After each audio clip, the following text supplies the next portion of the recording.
Keep watching The Politics every Friday, 12 p.m. Eastern Time on New York Parrot TV, the voice for humanity. And good afternoon. As you see, I am wearing my New York Yankees.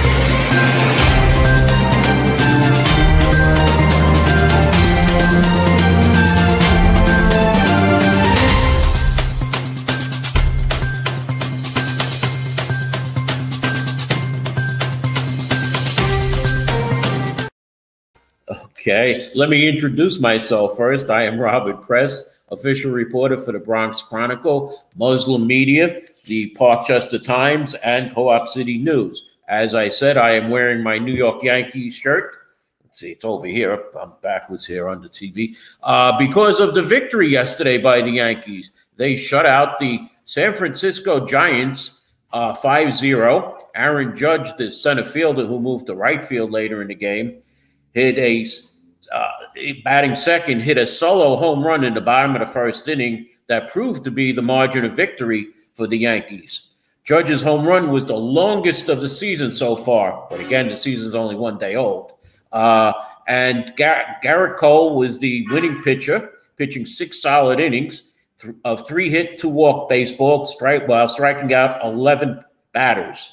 Now, nowadays, pitchers only go 6 innings. In the past, they went 9 innings, 7, 8, or even 9 innings. So it's possible Garrett Cole could have gotten 15 strikeouts or even 16 strikeouts had he been in the game longer. So this is what's happened with the new baseball. But also in the game, Gelbert Torres, who was the designated hitter, hit a 2-run homer. So that was the Yankees' 5-0 margin. There was 2 other runs that came in. One thing, though, that I'm going to have to do, and I wasn't at the game yesterday, but I'm going to have to start attending games because what's going to happen is 20 Yankee games are going to be only available on Prime Video. And I'll give you the games that are going to be available in Prime Video because one of them is coming up very soon. On April 4th, the Philadelphia-Philly game. April 19th, the Los Angeles Angels game. May 3rd is the Cleveland Guardians game. May 17th, Toronto Blue Jays. May 24th, Baltimore Orioles. June 21st, Seattle Mariners. June 30th, St. Louis Cardinals. July 5th, the Baltimore Orioles. July 8th, the Chicago Cubs. July 19th, the Los Angeles Angels again. August 2nd, the Tampa Bay Rays. August 4th, the Houston Astros. August 16th, the Atlanta Braves. August 18th, the Boston Red Sox. Also, August 20th is the Boston Red Sox. So there's 2 games in a 3-game set or a 4-game set. September 1st versus the Houston Astros again. September 11th versus the Boston Red Sox again. And September 13th versus the Boston Red Sox. September 20th versus the Toronto Blue Jays. And the 27th versus the Toronto Blue Jays. So this seems like that the Yankees and Amazon have put together several key stretch games that you won't be able to see unless you have Amazon Prime Video. And you know what? It's amazing that it's against important division rivals. 4 against Boston, 2 against Toronto, and they're only going to be on Prime TV. I thought there was an antitrust lawsuit brought against things like this. Or maybe that was just for the NFL because the NFL doesn't play that many games. They figured, well, you got 162 games. You could see the rest of them on TV. Okay, so that's the Yankees. Next item, let's go into politics. Donald Trump. Hey, so the man overpaid for sex. I mean, normally people pay a couple $100, maybe $1,000. Well, the sex must have been good that Donald Trump got that he paid over $100,000 for. Now, Manhattan DA Alvin Bragg said, though, he wasn't going to prosecute cases of prostitution. What do you think this is? When you pay for sex, you're paying for a prostitute. But if you ever saw the show Law and Order, which was on many, many years, it was said on the show that the grand jury could indict a ham sandwich. And it looks like Alvin Bragg got the grand jury to indict a ham sandwich this time. So will DA Bragg come out a hero from all of this? Or will he come out the loser eating a ham sandwich? Any way you look at it, though, these DA Bragg is only the first Democratic prosecutor who will be going after Donald Trump. After him will be New York State Attorney General Letitia James. And if she doesn't wound Trump enough, there's the U.S. Attorney's Office. So, Donald Trump should get out of politics, Donald, and be like former Mayor Bloomberg, who has retired from politics and has let his money do his talking, right? Donald, go support some candidates, get out of politics, but don't be like Curtis Lewa and endorse endorse a Democrat and a Republican in the same race. It seems like I'm going to use a phrase from Ephraim Gonzalez that Curtis Lewa is a few French fries short of a Happy Meal. I hope I didn't, get anything wrong there, Ephraim. And what happens is when you do a show on Friday, things happen over the weekend, the beginning of the week, and there was a real tragedy in Nashville, Tennessee. A woman walked in, it's been said a transgender woman, walked into the convent school in Nashville, Tennessee, fatally shot 3 children and 3 staff members before police shot and killed her. The school has 200 students enrolled in it preschool through grade 6. The transgender woman was 28 years old and was armed with 2 assault rifles and a handgun. Is it the guns that killed the people? Yes, but it's the people who got the guns. All right. And what's happening here in New York, the move is to defund the police. They want to cut the police. The police department is at an all-time low right now. They are hemorrhaging officers. They don't want to serve the police in the city anymore. They want to get out of the city. They want to move to other cities, even Suffolk County, which is better pay and more respect. And police officers are retiring twice as fast as new officers come in. And these new officers are doing double duty. For instance, there was a community meeting the other night where one of the captains of a police precinct said, my officers are doing 2 shifts because I don't have enough officers. So I don't know what it is. And Mayor Adams went to Albany to try and get an additional $4.2 billion to pay for the influx of migrants coming to New York City. But Governor Hochul wants to give only $1 billion. And she says, well, you'll get federal monies and then you put in city monies. But, Mayor Adams reiterated his lack of faith in getting money from a Republican-led Congress. And he's also had conversations about reducing the proposal by Governor Hochul that the city ante up $500 million more to fund the MTA. Adams says the city just can't do it. So obviously it looks like the city is running out of money under Mayor Adams. And let me go into the budget talks right now. But before I go in there, I'm going to give you a George Santos update. Congressman Santos is still in office. People are still calling for him to remove himself from office. They're lining up to go after him in next year. But he said he's filed papers to run for re-election. So we'll have to wait and see what happens in Congressional District 3 next year. Going to the budget hearings now. Governor Hochul has said that this New York State budget will be late. Tomorrow is the deadline, and they are nowhere near close on anything, really. Governor Hochul's 800,000 new units of housing being forced upon communities is being rejected outside of New York City. Here in New York City, Mayor Adams is trying to do it, but we'll see what happens with him. Why he wants to put 3,000 new units at the Morris Park station of the Metro North station and at the Parkchester/Van Ness station, 3,000 units of housing, and no units at the other 2 stations in Co-op City or Hunts Point is beyond me. Mayor Adams, you should level it out to 1,500 new units of housing at each of the 4 Metro North new stations. And here's how bad it's going, that over last weekend, Assembly Speaker Carl Hasty's crew, who was talking with Governor Hochul's people, walked out of negotiations because they said, we're not moving on the bail reform.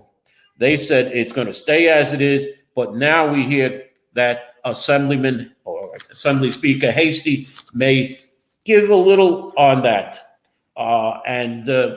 There's no word really from the state Senate, who state senators like Gustavo Rivera say, no, we're not giving an inch on the budget. Or Julia Salazar, the state senator, we're not giving 1 inch. We're not giving anything back. In fact, we want to take more. We think more people should be let out of jail free. So that's where that is.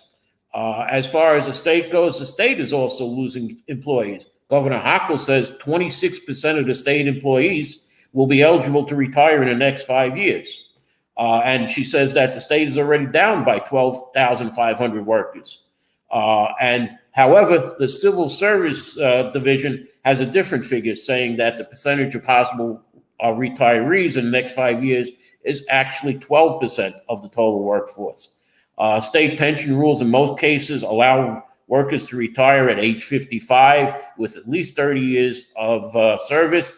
When they retire, the best indicator is who is eligible to retire. It is also said that 2015, 19% were eligible to retire, 15% in 2019, 13% last year, and 12% this year. So who is right, the governor or the civil service department? So we'll see what happens there. Next item. Again, one of the sticking points is the bail reform. Governor Hochul, a conservative from upstate, well, a moderate from upstate, really wants to keep more criminals, as she feels, off the streets. She wants to have people, who are charged with semi-serious crimes to be held at Rikers. That's going to be a little hard because Rikers already has 6,000 people, just about. And the city jails only are going to hold 3,300 people. Plus the fact that Rikers is supposed to close in 2027, pardon me. The Brooklyn jail is just started construction and won't be ready until 2029. As a matter of fact, they haven't even started. They just tore down the old building. Mayor Adams is saying that we won't be able to close Rikers. We won't have a jail in Brooklyn. This is something that's very serious, and they want to use hospitals to house prisoners in cells without walls so they'll be free. Or I should say detainees, not prisoners. The 84% of the population in Rikers is detainees, and 14% are people waiting to go to jail. I'm going to stop right here for a commercial. I understand that my head was a little cut off, so I'm going to fix myself a little, and let's go to the commercial, please.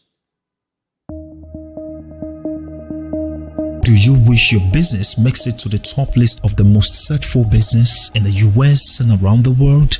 Or are you searching for halal compliant services and products online?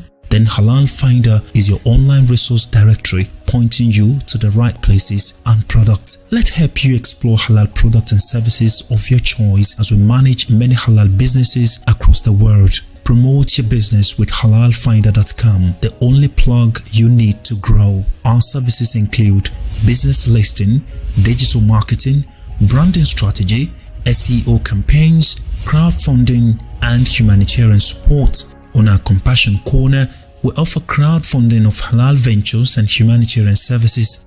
In this section, you can make or receive donations, start donation campaign, and check existing donation campaigns. And by paying zakat and sadaqah to our Compassion platform on halalfinder.com, you have supported the poor, widows or widowers, orphans, and the likes around the world. Contact us at info@halalfinder.com or call +1 718 822 5555. Get started today at halalfinder.com. Welcome back. Hopefully you can see me. Let me fix my hair a little. There we go. Now let me continue with what's happening up in Albany. It appears that the state Senate has said to Governor Hochul, she has a list of 7 judges now to approve, one of them for the chief judge spot. Unfortunately, none of them are Hispanic, like the person she had that the Senate rejected. But it said that if she chooses one of the 2 approved state Senate candidates that are associate judges, that the governor will be able to replace that associate judge without having to go through the state Senate. Well, let's see. Is that right? I don't know. But why is the state Senate putting judges in? Okay. Governor Hochul wants tuition hikes at SUNY. She wants 6% a year for 5 years, which would account to 30% if approved by the state legislature, which says they're not going to approve it. They want to pour, as a matter of fact, they're pouring more money into SUNY and CUNY, they say, every year to avoid tuition hikes. And Governor Hochul has called for it's $270 million in new funding for SUNY and CUNY. And as I said, the Senate and the Assembly both have said they've put money in over the years into CUNY and SUNY, and they are continuing to do that. Next item is what certain elected officials' wish lists are for the budget. Okay, because of bail reform and public safety being many issues, it seems that State Senator Julia Salazar and Assemblywoman Latrice Walker say the governor's proposal to weaken bail reform will harm our communities. Assembly member Farah Soferent, I hope I got that right, and CUNY sociologist Professor Alex Vital agree the best way to decrease crime is to invest in public goods like affordable housing, public transit, free childcare, higher education, healthcare, and substance abuse treatment. Yeah, but that doesn't take care of gang members. What about gang members who are shooting each other? All right. State Senator Brian Holman Segal wants Albany to increase funding for police defenders in family court, for public defenders in family court. State Senator Cordell Clare wants increased funding to train certified nurse assistants who are caring for elderly New Yorkers.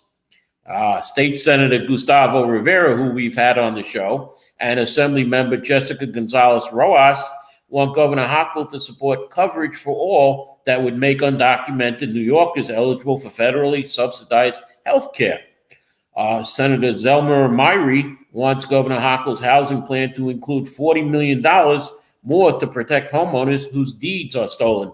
What happens is sometimes people steal deeds from homeowners and sell their homes from out under them. Assembly Member Marlola Matthias wants school buses to be electrified. As for some of our city council members, Justin Brayman, Raphael Salamanca, and Kevin Riley are joining together to loosen state laws on converting office space to housing.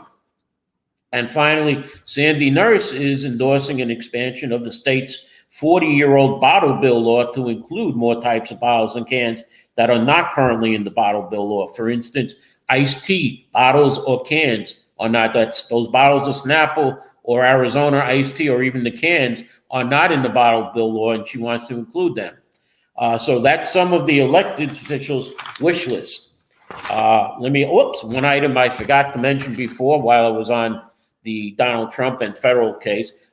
It seems that Florida Governor Ron DeSantis, who is a Republican presidential hopeful in 2024, it will be coming to Long Island, speaking to Nassau and Suffolk Republicans. Well, let's see. Hopefully, if Donald Trump would leave, the political scene, maybe DeSantis would have a better chance. Next on the list here is the Rent Guidelines Board will be meeting very soon. And it appears that landlords want a big increase. They're talking 9% that it's costing them to run the buildings this year as opposed to last year. Last year, the biggest increase in rent stabilization came at 3.25%. That was after several years of 0% increase by former Mayor Bill de Blasio. But then again, times are different now. That was during the pandemic and before the pandemic, when times were good. And, we have to get back to the good times. Speaking of, people in the city, the population in Manhattan grew last year by 17,472 people. This is according to the Census Bureau, which tracks people every year. According to the Census Bureau, the other four boroughs lost people. Queens lost 50,112 residents. Brooklyn lost 49,970 residents. The Bronx lost 41,143 residents, and Staten Island lost 2,351 residents. Where these people are going, they're going to other states because they're fed up with what's happening here in New York.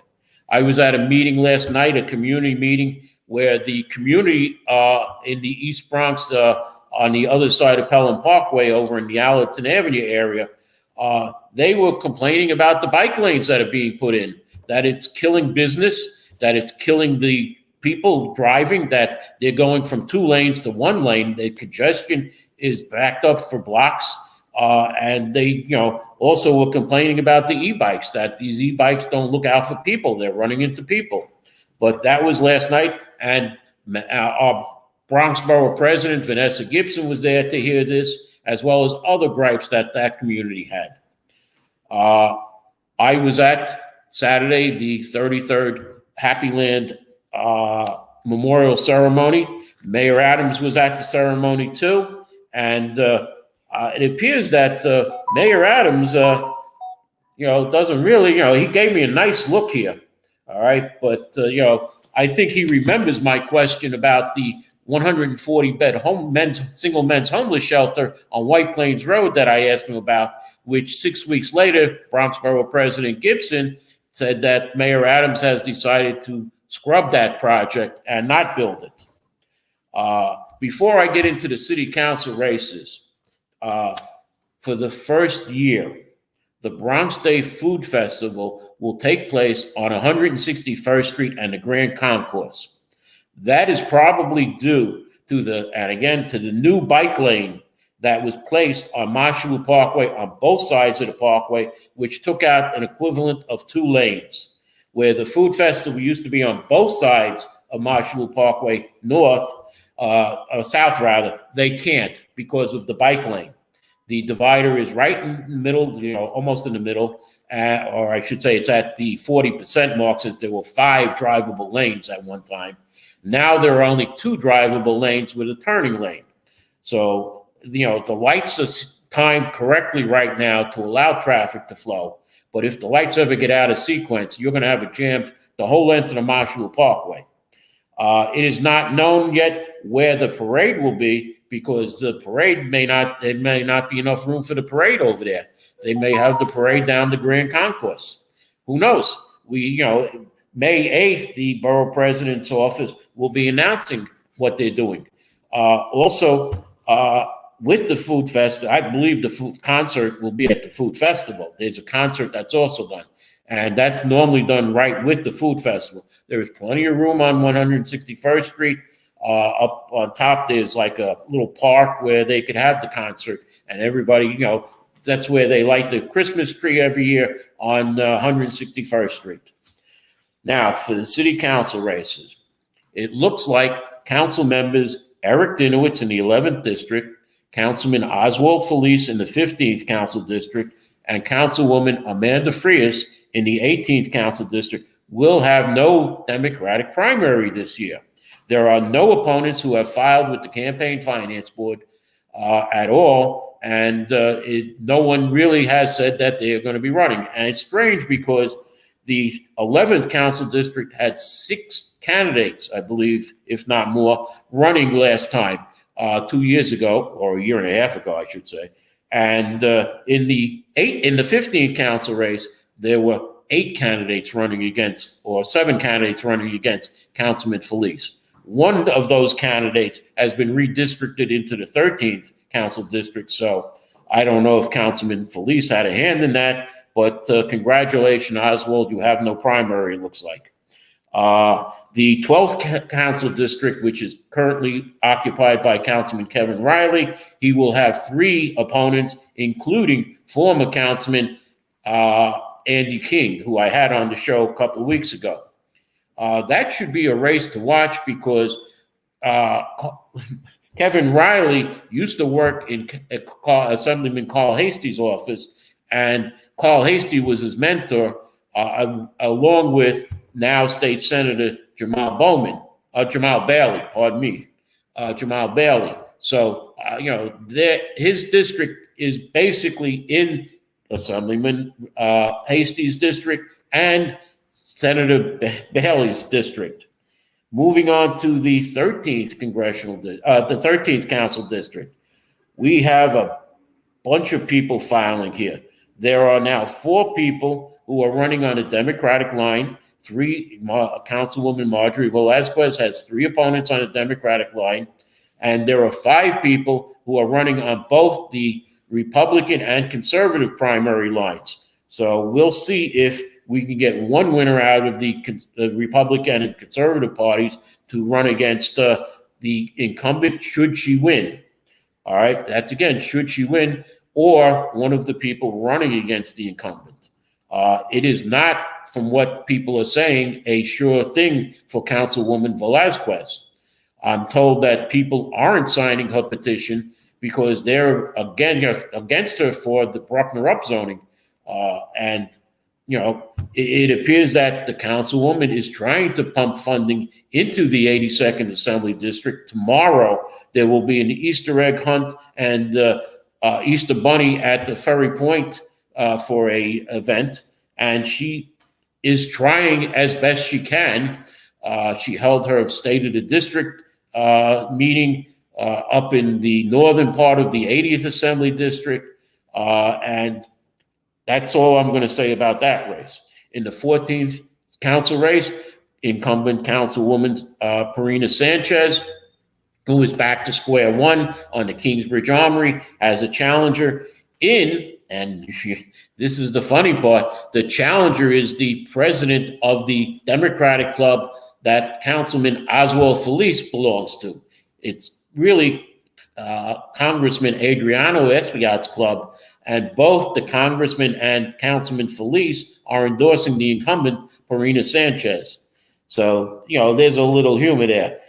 In the 16th council district, there are 2 people. There is a challenger to incumbent Althea Stevens, but according to campaign finance reports, the challenger has little, if any, money as opposed to the councilwoman. In the 17th Congressional and the 17th council district,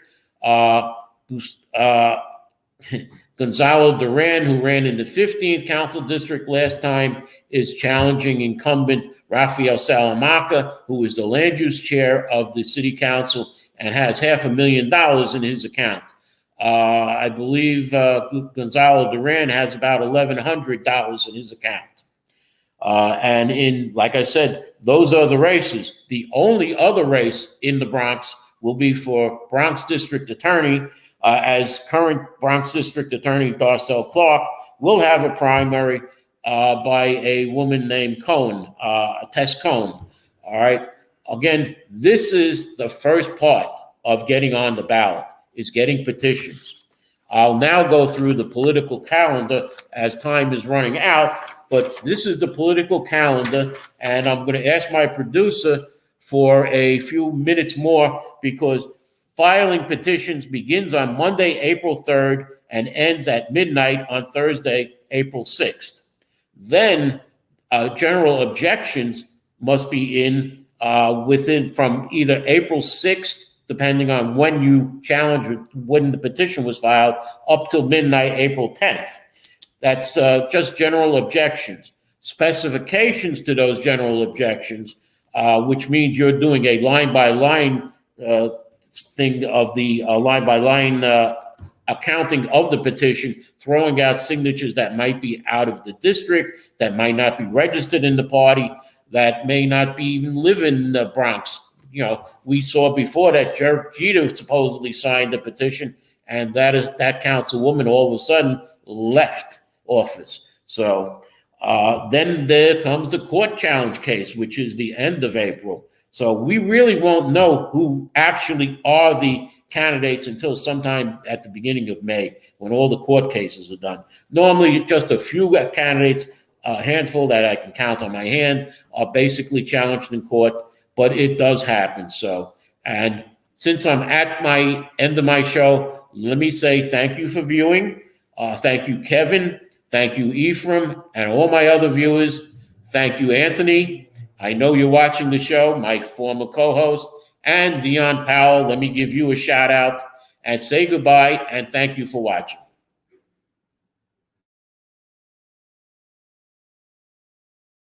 Undoubtedly, Africa is the best tourism destination on Earth. The continent is blessed with the most conducive atmosphere. To feel and enjoy these blessings, join the most productive one-week tour of the continent organized by Daylight Africa every September 2nd to September 9th to see beyond the fallacies about Africa on the mainstream media. Contact us at daylightafrica@gmail.com or call 718-822